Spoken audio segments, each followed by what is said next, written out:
Hello everyone, welcome to JK Exam Cracker and welcome to my lectures. I'm back with some top MCQs on computer awareness. Previous video में आपको बहुत अच्छा response मिला था and students ने बहुत अच्छे स्कोर किए थे. सो अभी अगेन हम लोग कुछ क्वेश्चंस करेंगे और जितने भी क्वेश्चंस आज हम करने वाले हैं ये सभी के सभी प्रीवियस ईयर्स क्वेश्चंस हैं of JK SSB graduate level exams. ठीक है. सो ये सभी क्वेश्चंस जो है इंपॉर्टेंट है और ये क्वेश्चंस जिन भी कॉन्सेप्ट्स में से आए हैं, जिन भी चैप्टर्स में से आए हैं, डेफिनेटली वो चैप्टर्स भी इंपॉर्टेंट होने वाले हैं और वो टॉपिक्स भी इंपॉर्टेंट होने वाले हैं. तो आपको उन टॉपिक्स को अच्छे से रिवीजन करना है क्योंकि क्वेश्चंस उन टॉपिक्स में से रिपीट हो सकते हैं. ठीक है. So let's start. Question number 1 हम देखेंगे पहले. विच of the following protocols assigns IP addresses automatically. कौन सा प्रोटोकॉल आईपी एड्रेस को ऑटोमेटिकली एड्रेस करता है, असाइन करता है. आईपी एड्रेस क्या होता है? Internet protocol address. ये तो आप लोगों ने पढ़ा है. अगर नहीं पढ़ा है तो कंप्यूटर लेक्चर जिसके जो यूट्यूब की हमारी पूरी सीरीज है, जो पूरा प्लेलिस्ट है, उसका डिस्क्रिप्शन बॉक्स में लिंक है. You can go and watch the lectures from there. आपको काफी हेल्प मिलेगा उन लेक्चर सीरीज में से. ठीक है. Internet protocol address automatically assign करने के लिए कौन से प्रोटोकॉल्स का यूज किया जाता है? एक्चुअल में इंटरनेट प्रोटोकॉल्स क्या होते हैं? प्रोटोकॉल्स का मतलब होता है सेट ऑफ रूल्स. तो हम एक कम्युनिकेशन के लिए, नेटवर्क पे ट्रांसमिशन के लिए कुछ सेट ऑफ रूल्स फॉलो किए जाते हैं कि ट्रांसमिशन कैसे होगा. तो उसी को हम लोग क्या कहते हैं? प्रोटोकॉल्स कहते हैं. ठीक है. सो इंटरनेट प्रोटोकॉल्स को ऑटोमेटिकली असाइन करने वाला जो प्रोटोकॉल है वो है DHCP, जिसका फुल फॉर्म क्या है? Dynamic host configuration protocol. This is the full form. ये फुल फॉर्म आपको याद रखनी है, इंपॉर्टेंट है. ठीक है. ये एक नेटवर्क प्रोटोकॉल है जो ऑटोमेट करता है the process of configuring IP address over a network. ठीक है. सो this is the answer. Option A is the correct answer to this question. Second question पे आते हैं. Which of the following is a web browser use to access the internet. That is quite obvious कि web browser जो है internet access करने के लिए use करता है एक यूजर. इनमें से कौन सा वेब ब्राउजर है? Microsoft Access. It is a part of Microsoft Office suite. Google Chrome is an example of what? Web browser. Right. Adobe reader ये एक पीडीएफ रीडर एप्लीकेशन सॉफ्टवेयर है. आगे आते हैं क्वेश्चन 3 पे. which generation of computers was VLSI microprocessor based. कौन सी generation में VLSI based microprocessor का यूज हुआ था? VLSI का फुल फॉर्म आपको पता होना चाहिए. Very large scale integration. अगर आप लोगों ने हिस्ट्री ऑफ कंप्यूटर्स का चैप्टर पढ़ा है तो यू मस्ट नो LSI क्या है, SSI क्या है, MSI क्या है, VLSI क्या है, ULSI क्या है. इन सब के बारे में आपको पता ही होगा. ठीक है. ये चिप इंटीग्रेशन की कैटेगरीज में हम पढ़ रहे हैं. सो VLSI का यूज किस जनरेशन में हुआ था? फोर्थ जनरेशन में. Option B is the correct answer to the question. Question 4. Which online storage drive service is provided by Microsoft? Microsoft ने ऑनलाइन स्टोरेज की जो ड्राइव सर्विस है वो कौन सी प्रोवाइड की है? One drive, Google drive, mike drive, iCloud. तो correct answer क्या है इसका? One drive.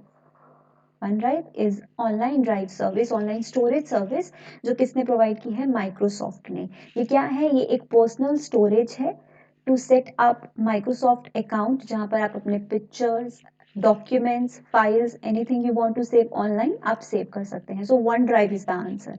Option A. Next question. Question 5. What is a mnemonic?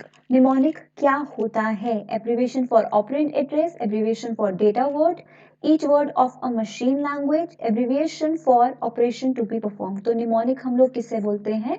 Abbreviation for operation to be performed. जो भी operation perform करना है उसके लिए जो abbreviation बनाई गई है उसे हम mnemonic बोलते हैं. So option D is the correct answer for this question. Question 6. Which of the following is true for system software in comparison with application software? Students हमें पता है सॉफ्टवेयर की दो कैटेगरीज होती हैं, system software and application software. दो types के होते हैं सॉफ्टवेयर. राइट. इनके बीच में मेजर, अगर इनके बीच में कंपैरिजन किया जाए तो कौन सी जो पॉइंट्स दिए हैं इनमें से ट्रू हैं? They are slower than system software. Application software से स्लो होते हैं, ऐसा कुछ भी नहीं है. They are less interactive. This is the correct point. System software as compare to application software less user interactive होते हैं। यूजर डायरेक्टली इंटरैक्ट किससे करता है? एप्लीकेशन सॉफ्टवेयर से। ठीक है, so this is the correct answer, option B. Next question, very easy one. RAM and ROM are types of which memory? RAM is random access memory, ROM is read only memory. ये किस memory के types हैं? ये है primary memory के types. Option C is the correct answer.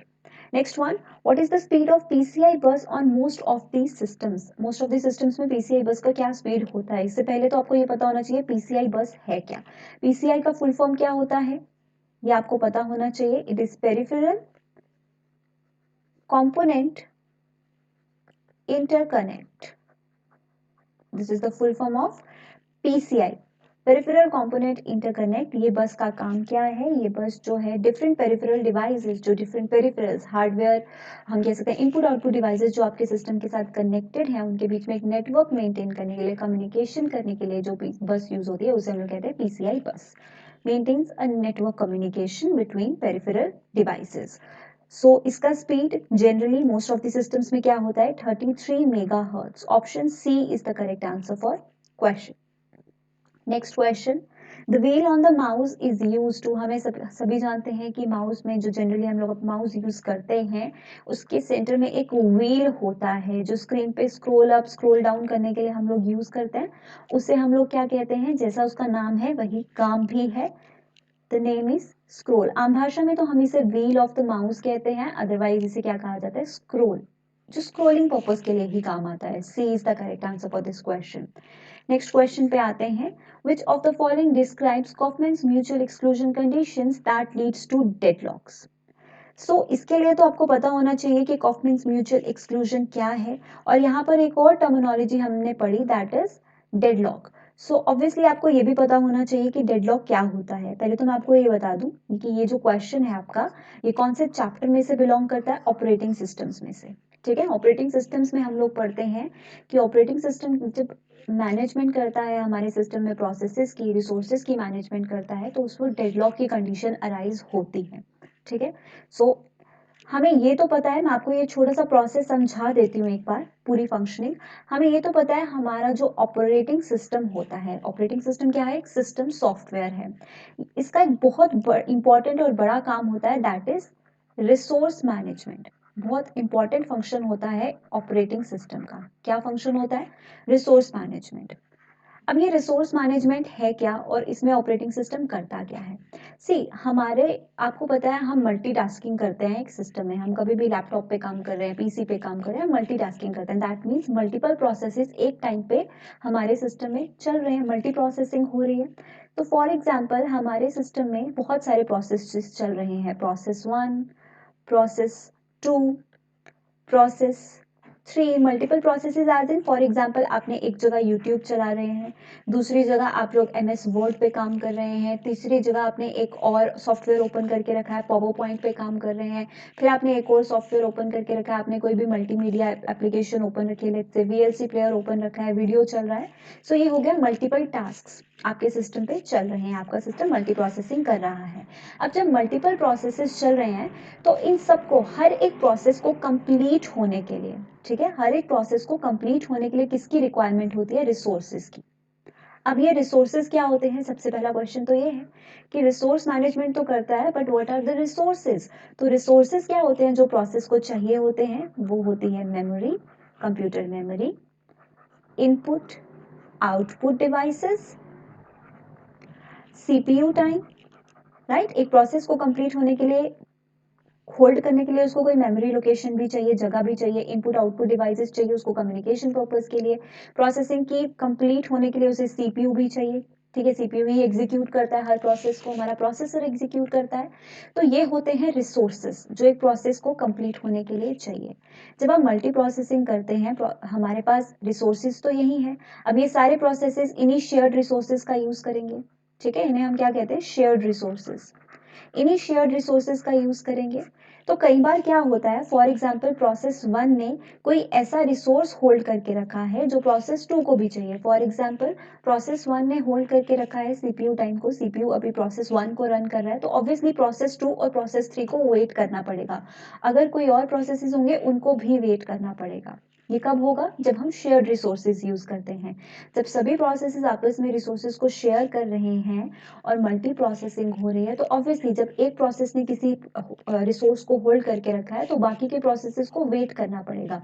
कई बार waiting time ज्यादा होने की वजह से एक कंडीशन अराइज करता है, और वो कंडीशन क्या होता है, डेडलॉक का सिचुएशन, जिसमें क्या होता है, ज्यादा वेटिंग होने की वजह से, वेट टाइम ज्यादा होने की वजह से प्रोसेस को रिसोर्सेज लंबे समय तक ना मिलने की वजह से वो प्रोसेस डेड हो जाता है, वो प्रोसेस एग्जीक्यूट नहीं हो पाता। ठीक है, उसी कंडीशन को हम लोग क्या कहते हैं, डेडलॉक।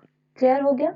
कब आता है डेडलॉक, जब हम शेयर्ड रिसोर्सेज को यूज करते हैं, processes have to wait for a longer time for the resources to be used. Clear. अब हमें क्वेश्चन में क्या पूछा गया है, which of the following describes Coffman's mutual exclusion condition. अब डेडलॉक के काफी ज्यादा कॉजेज हो सकते हैं। ठीक है, डेडलॉक होने के काफी कॉजेज हो सकते हैं, जिनमें से एक कॉज है कॉफमैन्स म्यूचुअल एक्सक्लूजन, जिसे हम सिंपल टर्म्स में म्यूचुअल एक्सक्लूजन भी कहते हैं। तो यही पूछा गया है कि म्यूचुअल एक्सक्लूजन इनमें से क्या है। तो म्यूचुअल एक्सक्लूजन को जो करेक्टली डिफाइन करता है वो है ऑप्शन सी, ओनली प्रोसेस में use a critical resource at a time. In short मतलब क्या है कि जब बहुत सारे प्रोसेसेस चल रहे हैं तो रिसोर्सेस को एक ही प्रोसेस यूज कर सकता है। अगर एक ही प्रोसेस यूज कर सकता है दैट मीन्स बाकी प्रोसेसेस को रिसोर्सेस का वेट करना पड़ेगा। वेट करना पड़ेगा तो क्या होगा, डेडलॉक आ जाएगा, राइट। तो उसी को हम लोग क्या कहते हैं, mutual exclusion. Only one process can run in a critical section, या फिर एक ही प्रोसेस जो है वो रिसोर्स को यूज कर सकता है, उसे हम कहते हैं म्यूचुअल एक्सक्लूजन, जिसकी वजह से क्या होता है, डेडलॉक आता है। So option C is the correct answer. I guess इसके साथ आपको समझ में आ गया होगा डेडलॉक क्या है, प्रोसेस मैनेजमेंट में कैसे इसका काम है ऑपरेटिंग सिस्टम का। नेक्स्ट क्वेश्चन पे आते हैं, which of the following is an objective of operating system. अब ऑपरेटिंग सिस्टम के बहुत सारे फंक्शंस ऑब्जेक्टिव्स होते हैं, तो हमें पूछा है इनमें से कौन सा है। Makes it complicated for the user to use computer system, this is wrong, क्योंकि ऑपरेटिंग सिस्टम हमेशा हमारे लिए कंप्यूटर सिस्टम को इजी बनाता है, ज्यादा यूजर इंटरैक्टिव बनाता है। ठीक है, D allocates the memory when process needs it और स्टिल रनिंग। जब एक प्रोसेस को मेमोरी चाहिए या प्रोसेस रन कर रहा है उस वक्त कभी भी मेमोरी डी एलोकेट नहीं करता, क्योंकि ये प्रोसेस इसको मैनेजमेंट करने का काम करता है, राइट। तो ये प्रोसेस को एलोकेट और डी एलोकेट करने का काम करता है, but according to the usages, तो ये भी गलत है। Acts as a blocking wall between hardware and its usages, ये तो डेफिनेशन ही गलत हो जाएगा, क्योंकि ऑपरेटिंग सिस्टम का डेफिनेशन क्या होता है, it is an interface between hardware and user, तो ब्लॉकिंग वॉल नहीं है।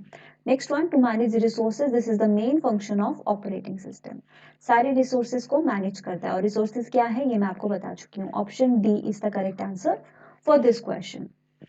नेक्स्ट वन पे आते हैं, which of the following is a multi user computer supporting thousands of users simultaneously and many simultaneous execution of programs. ऐसा कौन सा multi user computer है जो बहुत सारे यूजर्स को सपोर्ट करता है एट अ टाइम, एक साथ, और बहुत सारे प्रोग्राम्स को एक ही साथ एग्जीक्यूट कर सकता है। मल्टी यूजर का मतलब मल्टीपल यूजर्स एक ही सिस्टम पे काम कर रहे हैं, राइट। तो ऐसा कौन सा कंप्यूटर है, वो है mainframe computer. Option A is the correct answer for this question. Moving on to next question. Next question is ISP stands for. I guess ये सबको पता होगा, ISP का मतलब क्या होता है, internet service provider. Internet service provider कोई भी एक ऑर्गेनाइजेशन हो सकती है, कोई भी एक कंपनी हो सकती है जो क्या प्रोवाइड करती है, इंटरनेट सर्विसेज प्रोवाइड करती है। For example Airtel, Jio, Vodafone, ये सारी कंपनीज जो हैं ये आपको इंटरनेट सर्विसेज प्रोवाइड कर रही हैं, तो ये क्या है, ISP ही है, इंटरनेट सर्विसेज प्रोवाइडर्स ही हैं ये। ठीक है, next question, control J in Microsoft Word is a shortcut use to. Microsoft Word में control J is a shortcut, इसका यूज हम कब करते हैं, तो control J students alignment shortcut है। ठीक है, अलाइनमेंट शॉर्टकट्स में कौन कौन से शॉर्टकट्स आते हैं, control J, control plus L का मतलब होता है लेफ्ट अलाइनमेंट, कंट्रोल R जिसका मतलब होता है राइट अलाइनमेंट। लेफ्ट अलाइनमेंट का मतलब जो भी टेक्स्ट है वो सारा का सारा लेफ्ट की तरफ हो जाएगा। राइट अलाइनमेंट का मतलब वो स्क्रीन के राइट साइड पे हो जाएगा। अगर हमें टेक्स्ट का सारा टेक्स्ट सेंटर पे लाना है तो वो होता है कंट्रोल ई, सेंटर अलाइनमेंट जिसे हम बोलते हैं। और कंट्रोल जे का मतलब क्या होता है, जस्टिफाइड टेक्स्ट, अलाइन जस्टिफाइड, मतलब जस्टिफाइड जितना राइट से है उतना ही लेफ्ट से होगा, मार्जिन प्रॉपर होगा एक तरीके से। So this is the correct answer, option A. Next question पे आते हैं, which of the following devices can convert a signal from camera, convert करता है signal from camera to a number of to a series of number to be stored in computer. ऐसे signals को convert करने का काम कौन करता है, digitizer. Option A is the correct answer. Scanner आपको पता है क्या काम करता है, सॉफ्ट कॉपी में कन्वर्ट करता है। ओएमआर आप सभी लोग जानते हैं, optical mark reader, OMR sheets के बारे में आपने पढ़ा है। आपने MICR जो मैग्नेटिक इंक का रीडर होता है, राइट। तो ये सब क्या है, ये सभी के सभी इनपुट डिवाइसेस ही हैं। Option A is the correct answer for the question. Next question पे आते हैं, which of the following is an input device, is an output device. तो आउटपुट डिवाइसेस कौन से हैं, plotters, printers, monitors, right.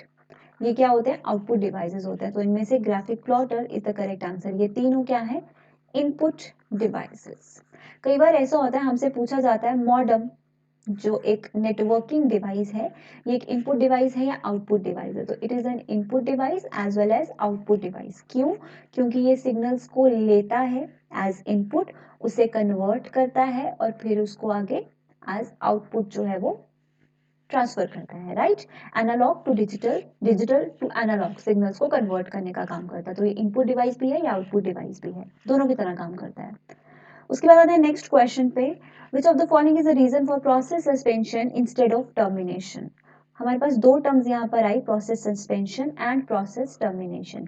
Process suspension का मतलब होता है कि किसी भी प्रोसेस को जो आपके कंप्यूटर में रन कर रहा है, एग्जीक्यूट हुआ है कोई भी प्रोग्राम, उसे कुछ समय के लिए बंद कर देना, ठीक है, टेम्परेरीली उसे बंद कर देना। और टर्मिनेशन का मतलब होता है उसे स्टॉप कर देना, मतलब खत्म कर देना प्रोसेस को, कुछ समय के लिए बंद करना नहीं। सस्पेंशन का मतलब होता है कुछ समय के लिए बंद किया फिर वापस से उसे स्टार्ट कर दिया, लेकिन टर्मिनेशन का मतलब परमानेंटली बंद कर देना। तो प्रोसेस सस्पेंशन का कॉज क्या है, इनमें से हमें ये पूछा गया है। So from the option the correct answer is interactive user request. User की रिक्वेस्ट पे प्रोसेस जो है वो सस्पेंड किया जा सकता है। So D is the correct answer. Next question पे आते हैं, in Microsoft PowerPoint what is a motion path. Microsoft PowerPoint slides में मोशन पाथ क्या होता है। आप लोगों ने अगर पावर पॉइंट का चैप्टर पढ़ा होगा, वीडियो देखा होगा, तो एक टर्मिनोलॉजी हम यूज करते हैं, फीचर फंक्शन जिसे हम ट्रांजिशंस कहते हैं। ट्रांजिशन जब एक स्लाइड से दूसरी स्लाइड पे मूव करते हैं, हम लोग नेविगेट करते हैं, तो ट्रांजिशन कैसा होता है स्लाइड्स के बीच में, तो उसी इफेक्ट को हम लोग क्या कहते हैं, मोशन पाथ, ठीक है। A slide transition effect applied to a slide, जो ट्रांजिशन इफेक्ट लगाया जाता है जब हम स्लाइड्स को वन टू अनदर हम लोग मूव करते हैं, उस इफेक्ट को हम लोग मोशन पाथ कहते हैं। So option A is the correct answer for this question. Last two questions, which of the following is not a function of operating system. इनमें से कौन सा फंक्शन नहीं है। अभी तक हम ऑपरेटिंग सिस्टम के सारे फंक्शंस क्वेश्चंस के थ्रू ही कर चुके हैं ऑलमोस्ट। मेमोरी मैनेजमेंट करता है, मेमोरी एलोकेट डीएलोकेट करने का काम करता है। Data security and integrity, data को सिक्योर कॉन्फिडेंशियल रखने का काम ऑपरेटिंग सिस्टम करता है। Coordination between software and user, software hardware, hardware to user, user software, इन सबके बीच का जो कोऑर्डिनेशन है कौन मेंटेन करता है, ऑपरेटिंग सिस्टम। सो यस, ये भी इसका फंक्शन है।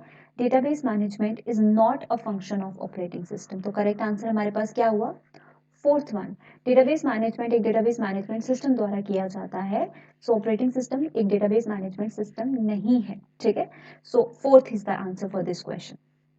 लास्ट क्वेश्चन, आई गेस ये आंसर भी आप लोगों को पता ही होगा। Which of the following storage is use to store data permanently even after the power supply to computer is turn off. कौन सी ऐसी मेमोरी है जो काम करती है इवन आपका कंप्यूटर सिस्टम ऑन नहीं है। तो वो कौन सी मेमोरी होती है, नॉन वोलाटाइल मेमोरी, ये तो हम लोग जानते हैं। और नॉन वोलाटाइल मेमोरी में कौन सी सबसे बड़ी एग्जांपल आती है, रोम।